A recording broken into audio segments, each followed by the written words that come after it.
to become a great? It's a question that captivated sports psychologist Ant Williams and led him to face extraordinary fears to become a world record-breaking freediver. From being stalked by sharks to swimming 180 metres under Arctic ice on a single breath, Ant has discovered that embracing pressure can actually be the key to finding calm. And he's sharing all he's learnt in his new book, Let It Be Tough. And Ant Williams joins us live here in the studio. Ant, what an incredible life you lead and incredible adventures you've been on. You took up freediving because it scared you.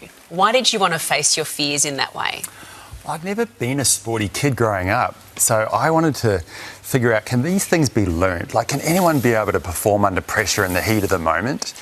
And I honestly believe that absolutely anyone can. It's just, performance comes down to not how much training or technique or even skill or knowledge you've got. On the day, when you're forced to perform in the moment, it's usually just mindset. And if you are swimming under Arctic ice for 180 metres, you don't have any other choice but to perform on the day. Yeah, like with diving under ice, once you go, you're under the ice, you just immediately feel completely alone. It's cold, it's terrifying, you're immediately feeling like you're suffocating. And so you got to keep swimming till you get to the other end. Wow. There's no two ways about it. Is there something you wouldn't do that you're too afraid of? I always think freediving, yes. Cave diving, for example, pushing that further. Is there something where you've reached your limit? I like to explore my limits and things that I can just gradually improve my skill and my knowledge at and take small incremental amounts of risk. So if you said, we're going to go cave diving somewhere super deep, I'd be like, no thanks. But in freediving, even though it looks extreme, under ice, it all started with just a really shallow dive and learning how to do that first, and then incrementally improving and pushing yourself more and more with positive, calculated risks, but small each time. Talk to us about the psychology of this, because obviously we've been speaking about space all day today, and those 4 astronauts, they are currently in that shuttle right now. They are hurtling back towards Earth. They're going to pass out for a moment there as well. This is going to be a physically demanding re-entry into the Earth's atmosphere.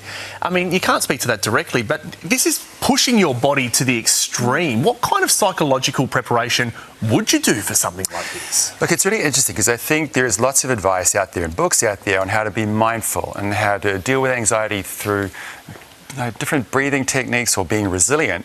But that doesn't help us in moments of pressure when you have to perform like these guys are going to have to do in the next hour. And so they will be taught things like how to stay focused and centered, how to breathe correctly in a stressful moment. And they'll also be able to be really good at picking all their negative self-talk that's like, oh my God, I'm going to face death right now.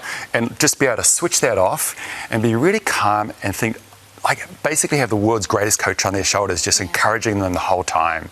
All these small techniques make a massive difference. Okay, so there's freediving, there's being an astronaut, but also these are things that can help us in our day-to-day life, for us mere mortals as well. You've got an exercise that can help us. Oh, sure.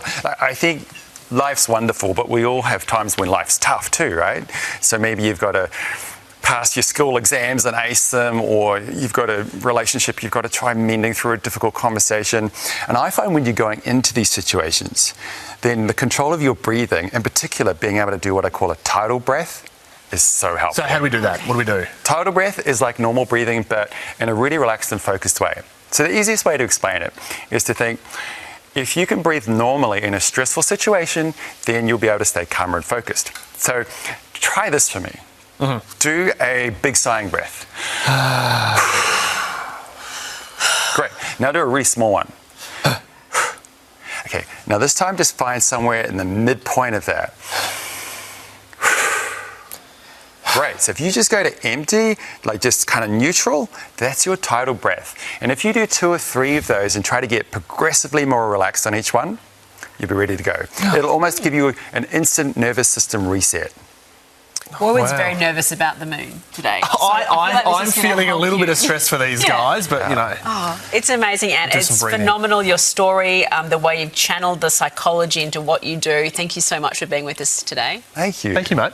Wonderful. And there's the book, Let It Be Tough by Ant Williams, all in good bookstores right now.